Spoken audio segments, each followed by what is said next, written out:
Amen. Well, it was good singing with you this morning. Glad to be here this morning on Easter Sunday. And man, it's our day. I said at the beginning, this is our day. Man, it's a day of celebration that we celebrate that Jesus got up from the tomb, that death has been defeated, that it impacts our lives even today. See, here in a moment, we're going to be in 1 Corinthians chapter 15. I'm excited to really dive into the evidence of the resurrection and what it looks like for us today. But man, it's a day of celebration. It is absolutely a day of celebration. And let me tell you, there are days on your calendar that really kind of impact how you do everything else. There's days on your calendar that kind of serve as mile markers, right? There are days that you invite family over, you look back, you reflect, you celebrate. There's days like that on our calendar. And in American history, I want to point out one day real quick. December 7th, 1941 is a day that's etched in American history. It was the attack on Pearl Harbor. So in World War II, Pearl Harbor was attacked. And today, man, you could read books about it. You could watch movies about it. It's a day that's forever etched in American history. There's something that happened the day after on December 8th, though. There was a statement that was made that has kind of lived on forever. See, President Roosevelt was addressing the nation, and he made this statement in his speech. He was talking about the day prior, and he says, "This is a day that will live in infamy." See, that statement, we still remember it today. That many years later, we still remember that statement. He said, "This day is a day that will live in infamy." And historically, this was a day that changed everything. The United States was not in World War II up until that point, and they then became active. It informed military strategy, and I would even say it kind of shaped how they approached the military since then. See, there's moments throughout human history you could look back on, and with World War II, you could drive to a number of museums and see it documented. You could watch documentaries on Netflix and learn more about it. You can even, there are some veterans still alive today, you could talk to them and ask them about their experience. Here's the one thing you cannot do. You can't say, hey, World War II never happened. You can't say, hey, Pearl Harbor is just a myth. It's a story that someone made up. Whether you have an opinion on it or not, you have to acknowledge that World War II, that the attack on Pearl Harbor, that they actually happened, that it's history. See, we're going to look at 1 Corinthians chapter 15, where Paul writes about the resurrection. And here's what I want you to know. This is about 20 years later after the resurrection. So think in your mind real quick where you were 20 years ago. Okay. The year's 2006. Man, I know where I was. I was wrapping up my junior year at Liberty, starting my senior year. I can tell you the courses I took. Okay, Old Testament theology was incredible. I took a Romans course. I still remember our intramural softball tournament losing the tournament. And trust me, I'm not over it. I ripped a single in the last inning, 2 runs scored. I thought it was the game-winning hit. We gave up a bunch of runs in the bottom of the inning. 20 years later, I'm still not over it. We should have won. I can remember my dad turned 50. I drove up to New Jersey to surprise him for his birthday. I can remember the Yankees losing in the first round of the playoffs. Okay, I remember a lot about 2006. And I guarantee you, if you were to think, what was I doing 20 years ago, you would remember some significant events. See, it's crazy. Where we are in the Bible this morning is not that far removed from the resurrection. People could look back, they could remember. They could remember where they were standing, they could remember the events, they could remember hearing the news. And this morning, man, we're talking about the evidence. Here's our big idea. The evidence is here. The evidence is here. It's why we celebrate. It's because the evidence is here. We may have our opinions on it, but we cannot deny that the evidence is here. Let's jump into 1 Corinthians chapter 15. Paul writes, "Now I would remind you, brothers, of the gospel I preached to you, which you received, in which you stand, and by which you are being saved, if you hold fast to the word I preached to you, unless you believed in vain. For I delivered to you as of first importance what I also received, that Christ died for our sins in accordance with the Scriptures, that he was buried, that he was raised on the third day in accordance with the Scriptures. Let's pause there for a moment. Paul makes this statement, and it's really critical here. He says, Paul mentions that this is a matter of first importance that he has received. Here's what he's saying. He receives a creed roughly 5 years after the resurrection of Jesus. Just a simple statement documenting some Christian beliefs, and if you want to know what those were, it's in verses 3 and 4. That's what he received. See, so what does it mean? See, there are many things that Christians believe. There are many things Christian believes, but there are some things that are critical and foundational to what we believe. See, this is your first point this morning. The evidence is critical. The evidence is critical. There are critical truths to which we must believe, and Paul lists these out, and here's what's amazing about this creed he receives. Both conservative scholars and critical scholars believe that Paul received this 5 years after the resurrection. That he got these truths from those who witnessed this resurrection. And so we ask the question, so what did Christ do? Why are these truths so critical? See, as you look at verses 3 and 4, he lays them out. First, it says that he's buried, that he died. See, it dispels the notion that, hey, this is all a myth, that the body might have been stolen, that Jesus might have just passed out and they might have moved him somewhere else. You have to believe that he actually died. See, Jesus dies by what's called asphyxiation. He suffocates. His lungs, they fill up with fluid. They poke the spear. Water comes out as evidence of his death. See, some would say, hey, maybe the body was just stolen. Here's what you need to know about Roman centurions. They guarded the tomb under fear of their life. If they got it wrong, this is not, hey, we're contacting HR. We're putting you on an improvement plan. We want to see how you grow and develop. We want to maximize your strengths and eliminate your weaknesses. No, we're just eliminating you, period. They guarded these tombs under fear of their life. Man, they're not falling asleep on the wheel. They're not checking their phone. They're guarding these tombs intently. You have to believe that he was buried, that he died. Paul makes a statement that he died for what? For sins. That he died for you, that he died for me. It's critical to understanding the gospel this morning that Jesus was our substitute. That he died for you and I, for the death that we deserved. See, Isaiah 53 puts it this way. Surely he has borne our grief and carried our sorrows, yet we esteemed him stricken, smitten by God and afflicted. But he was pierced for our transgressions. He was crushed for our iniquities. Upon him was the chastisement that brought us peace, and with his wounds we're healed. If you want to do a really humbling Bible study this week, take these two verses and circle the 4 times where it says our. If you want to understand the significance and the depth to which Jesus Christ loves you, look at these 2 verses and just circle the word our. Write your name in to know that he went to a cross on your behalf, that he took the punishment that you deserved. And then the good news that because of that, you can be healed, can be made right with God. So Paul writes that he was buried, that he died for our sins, and he writes that he rose again, that he was resurrected. And in 1 Corinthians 15:17, Paul's going to write that our faith is futile if Christ has not been raised.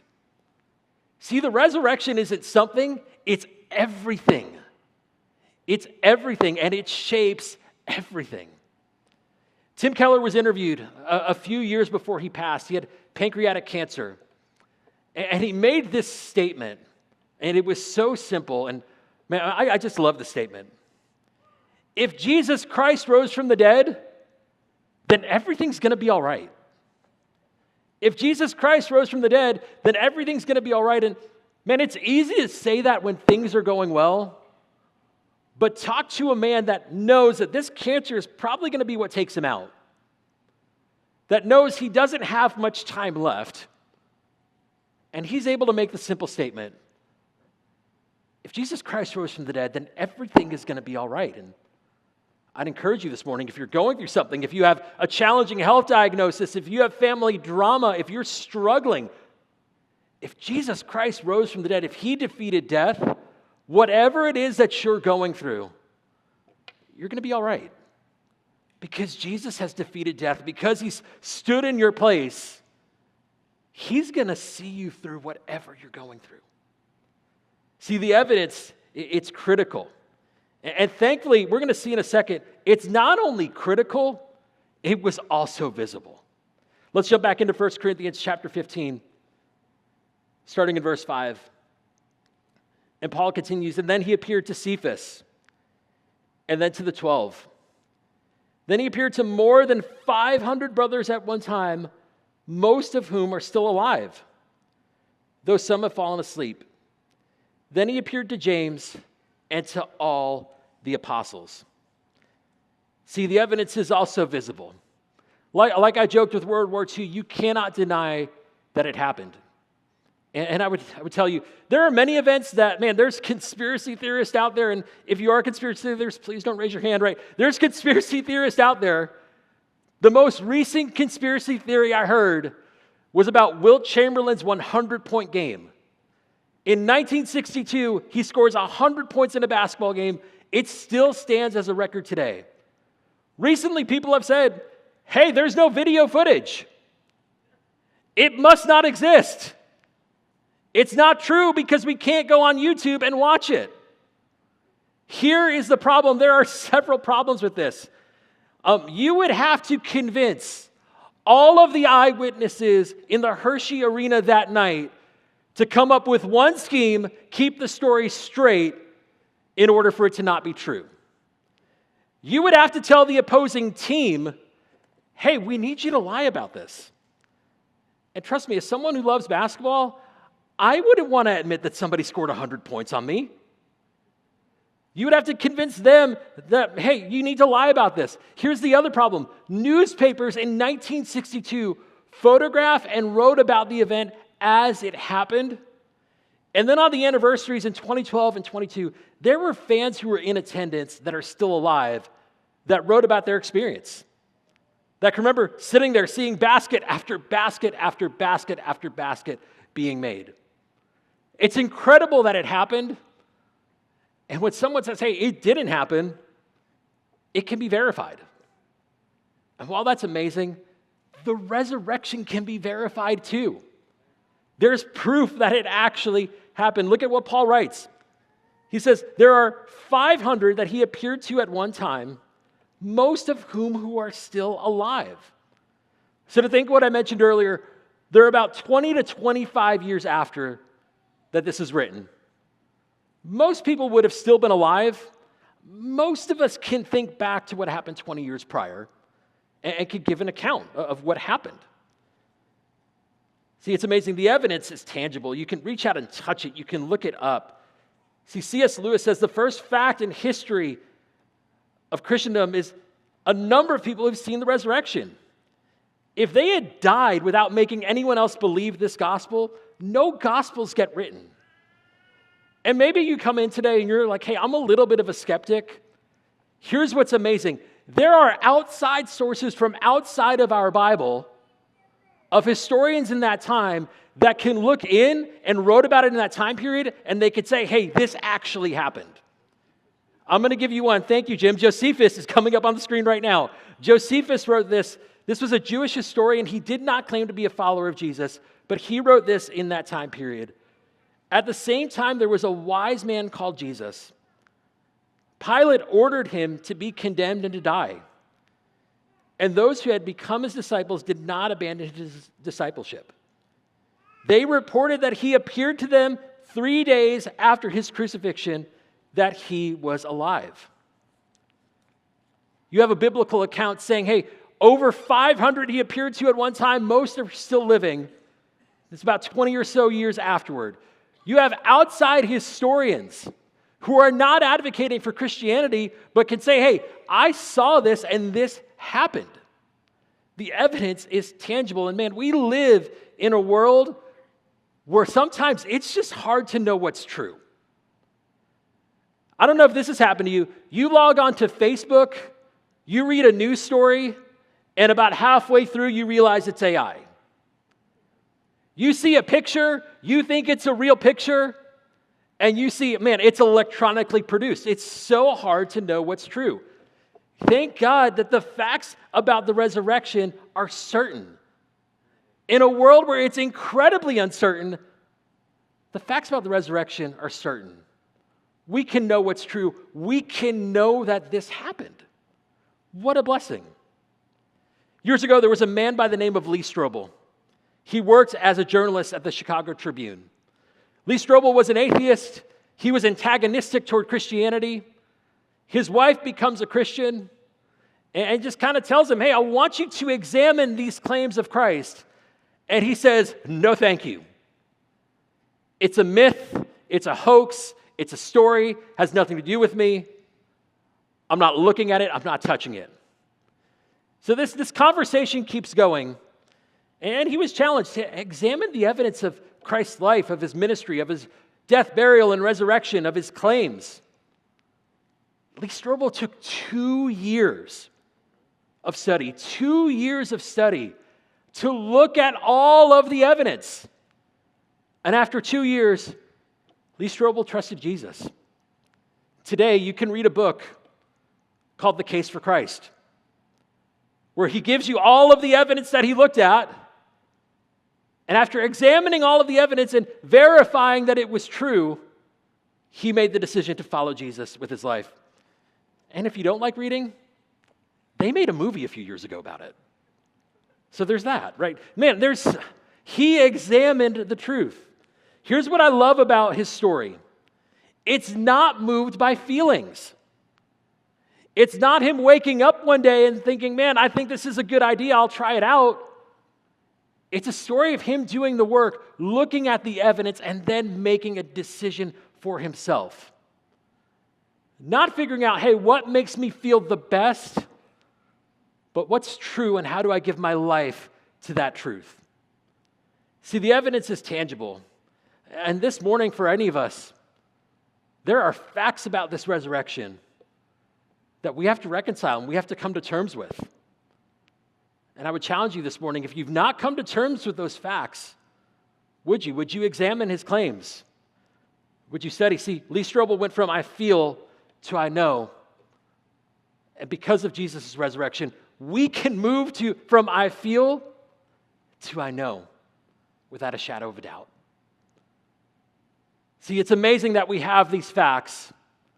These facts are on a 20,000-foot level true, but we're going to dive into how they're true for us personally and what it produces in us. Let's pick it back up in verse 8. Last of all, as to one untimely born, he appeared also to me. For I am the least of the apostles, unworthy to be called an apostle, because I persecuted the church of God. But by the grace of God, I am what I am. And his grace toward me was not in vain. On the contrary, I worked harder than any of them. It was not I, but the grace of God that is with me. Whether then it was I or they, so we preach and you believe. See, if you were to fabricate a claim and you wanted everyone to believe that it was true, you would pick the best version of the story. You would pick someone who never doubted to communicate this claim, and he would then convince everybody that it's true. The opposite happens here. See, Paul in many ways is like the worst candidate. He's the wrong candidate to communicate this. Look back at verse 9. He says, "For I am the least of the apostles, unworthy to be called an apostle." Why does he say it? It's that next statement. Because I persecuted the church. If you wanted to fabricate a claim, he's probably not the guy you're picking. You would pick someone who had it all together. that has a clean, buttoned up testimony. Man, that's like an all-star. You wouldn't pick a guy that has a past, that has a history, that you could say, but Paul, you were this. Why are you communicating that? See, Paul writes this in Acts chapter 22, verses 3 and 5, and man, it's why he was the wrong candidate in many ways. He writes, I am a Jew, born in Tarsus in Cilicia, but brought up in this city, entered at the feet of Gamaliel, according to the strict manner of the law of our fathers. Being zealous for God, as all of you are this day, I persecuted this way to death, binding and delivering to prison both men and women. As the high priest and the whole council of elders can bear me witness. From then I received letters to the brothers, and I journeyed toward Damascus to take those who were there and bring them into bonds to Jerusalem to be punished. See, you would look at Paul's life and you'd say, man, this is the person that's communicating this message? It's the one with the past. It was the one who hated the church. It was the one who had people bound and killed.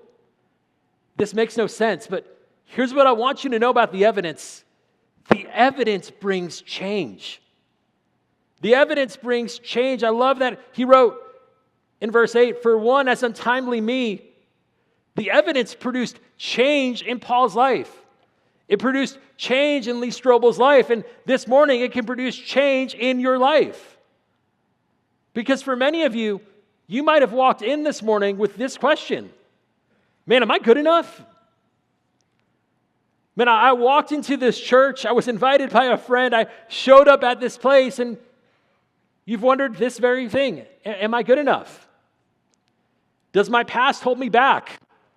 Do I have a past like Paul? Would people be ashamed to know me? Are there things I can't share out loud? You wonder that statement, am I good enough? You worry about the decisions of the past, the shame of the past. You're worried about your present. It has you anxious about the future until you ask the question, am I good enough? Here's the good news. The answer to that question is in verse 10. Verse 9, Paul says that he is the least of the apostles. He says he's undeserving, but there's one word in verse 10 that he says, and it makes all of the difference. He says, by the grace of God, I am what I am. And his grace toward me was not in vain. On the contrary, I worked harder than any of them, though it was not I, but the grace of God that is with me. See, what can take a murderer, a blasphemer, an undeserving person to become arguably the greatest missionary of all time? It's grace. What makes an enemy of Christianity one of its greatest champions? It's grace. What can tell someone who is willing to bound and kill people to ultimately give his life for this faith? It's grace. It is the unmerited favor of God that he is willing to freely give you and give me, and it produces the change that we need in our lives. It's what takes Saul to Paul. It's what takes a critic to a champion of the faith, a skeptic to a spiritual hero. It produces the change that you and I need. See, Paul's radical transformation happens because of the grace of God. It's not because of Paul, it's because of Christ. And we see that the evidence brings about change. And here's what's exciting. There's change in this life for you and for me. There's change when we live God's way, when we embrace the abundant life that Jesus wants to give us. It can bring about change. And man, that's what we really want, right? Think about it. Man, you look at your marriage, your family, your work, your finances, and you might be in a place where you're like, man, I am itching for some change. Do it God's way. It won't be perfect, but he's going to walk with you through it. You can live abundantly when you surrender your life to them. See, examining the evidence leads to change. It's change in this life, but here's what's so exciting. It's change for all eternity.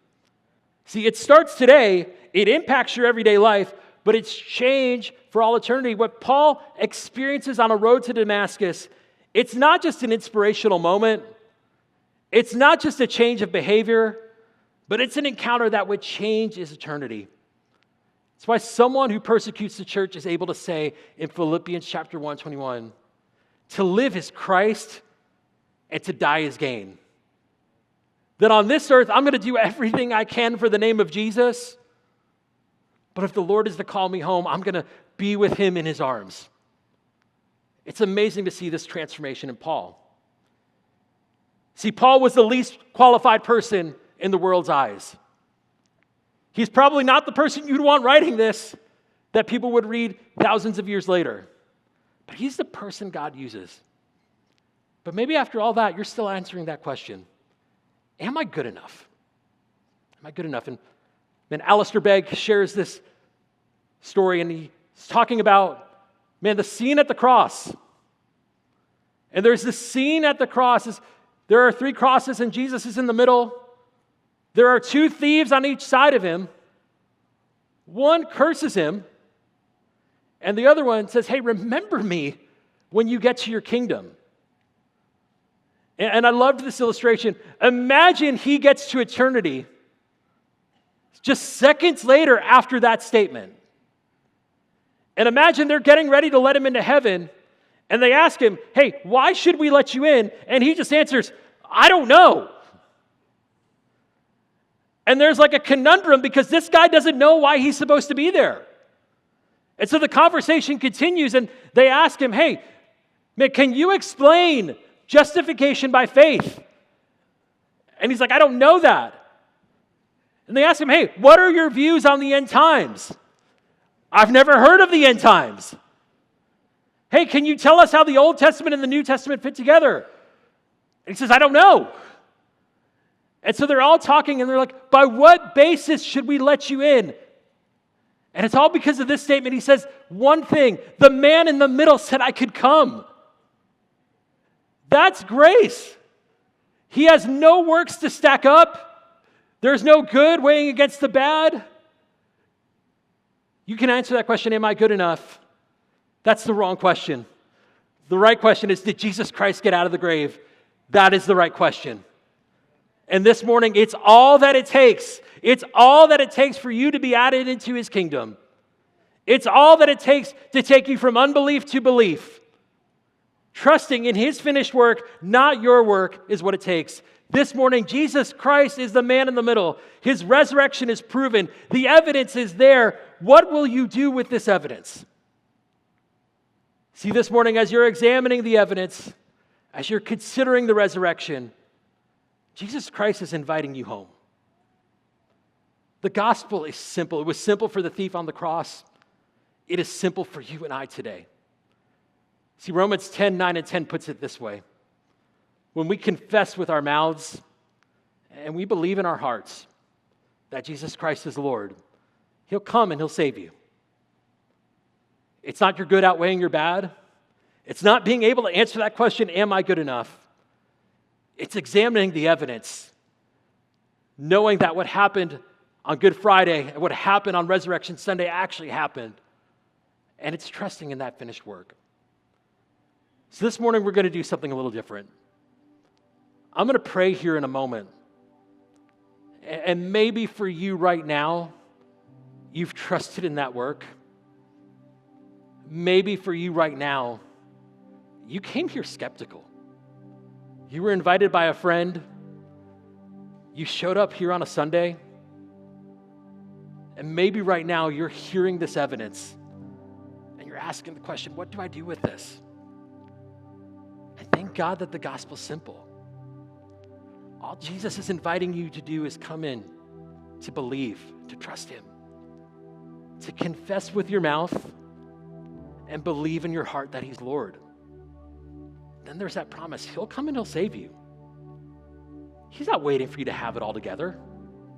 He has it all together. He's not waiting for you to clean up your act.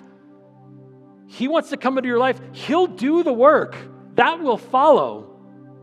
All he's inviting for you to do is to come in and to trust him. So this morning, with every head bowed and every eye closed, there's going to be a prayer team off to my right.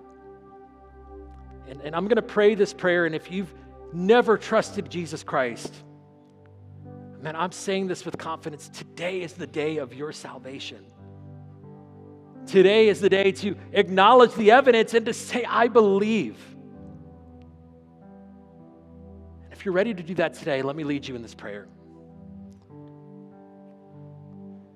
Father, I believe that you sent your son Jesus, that he lived a perfect life,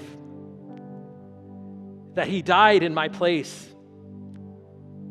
that he died because of my sin that separated me from you, that he rose again on the third day. God, and I confess with my mouth that he's Lord, and I believe in my heart that he'll save me.